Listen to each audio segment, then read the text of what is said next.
So how might we apply intersectionality to our thinking in gender studies? Gender is intersectional, meaning that people's experiences of gender change depending on what other identities they have. One example of this, able-bodied young women often talk about the way in which they are sexually objectified, the way that men treat them as sexual objects, as only existing for sex, catcalling them, propositioning them, and so forth.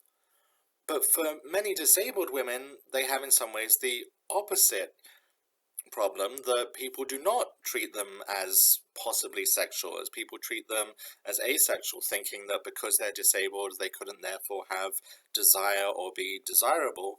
And so disabled women have fought in some ways for the right to be seen as possibly sexual. So a very different experience of gender of the way women are treated in society, depending on which other identities they have, whether they're able-bodied or disabled in this example.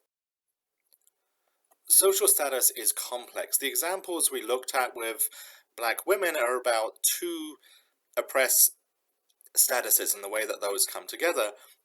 But for many of us, maybe even all of us, we have a mixture of privileges and oppressions. For example, for those of us who are white women, our whiteness is a privileged status. Our status as a woman is oppressed, and so the way those interact in intersectionality are complicated because of the way that privilege and oppression work.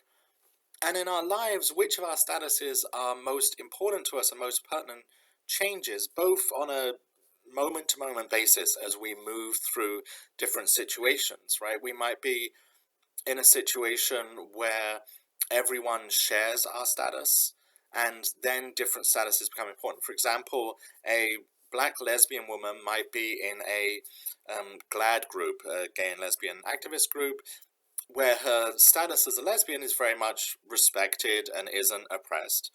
But that group might be very white, so her status as a Black person becomes the most important pertinent status.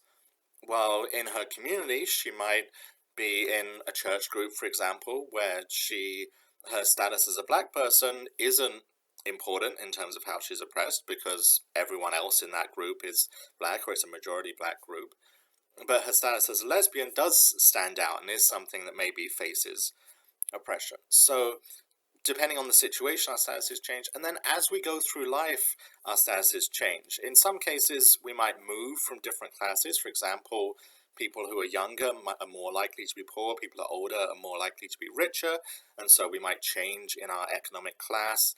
Our ability status changes through time, right? We might have an accident that makes us disabled, so that a status that we took for granted, being able-bodied, changes to become something that's very important. So social status is complex, and intersectionality has a lot of different aspects to it, different things we have to think about in terms of the way. An important concept within this is standpoint. Standpoint theory is the idea that how a person fits within the power structure changes their experiences, changes their view of it. That their experience, importantly, for example, with the police, will be different, and they'll understand that in a different way depending on their standpoint. So standpoint is a claim that who we are affects what we see, what we know. It's a methodology of thinking about knowledge, of how we come to understand society. And it's a methodology that asks those of us who are not in that standpoint, who have a more privileged position, to trust people. So again, in the example of experiences with police. For many white people in America, their experiences of police have been very positive. Me, for example, once I was too tired and I crashed my car on the highway and a police officer pulled us over, and it's illegal to drive in a state where you're not mentally able to drive well, which is obviously the state that I was in, but the officer in no way penalized me or gave me a warning or anything. Instead, they actually helped us and gave us a ride to the nearest mechanic so that we could get a tow truck to come fix our car. That was a very positive experience with a police officer being helpful, and that's an experience lots of white people have had. And so some white people look at that experience and they say, oh, that's how the police are, and if you just act like me, if you're polite to them, if you're nice to them, then you're going to have the same experience. But for many Black people in our society, they do not have that experience with the police. They have an experience where the police are hostile and rude and challenge them and treat them as if they were criminals. And so, for black people who've had that experience looking at police shootings and hearing someone say, oh, if you were just polite to them and followed the rules, this wouldn't have happened, they know that's not true. They know that for them, that hasn't been their experience with the police. And so what standpoint theory says is we should trust those experiences, that even if we're a white person who hasn't had that experience, we can listen to black people and their standpoint and say, you know what, that is a true experience. That is a way of experiencing the police that we believe, that we're going to trust, that we're not going to, challenge that experience and say it's only true if we've had it ourselves, which as white people we haven't had.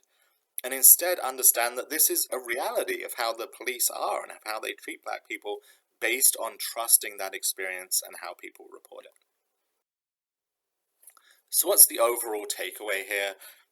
It's simple in some ways. It's the claim that our experiences are not universal, including our experiences of particular identities. So what it means to be a woman is not a universal experience because different women have different intersecting identities, and that changes the way that they're treated.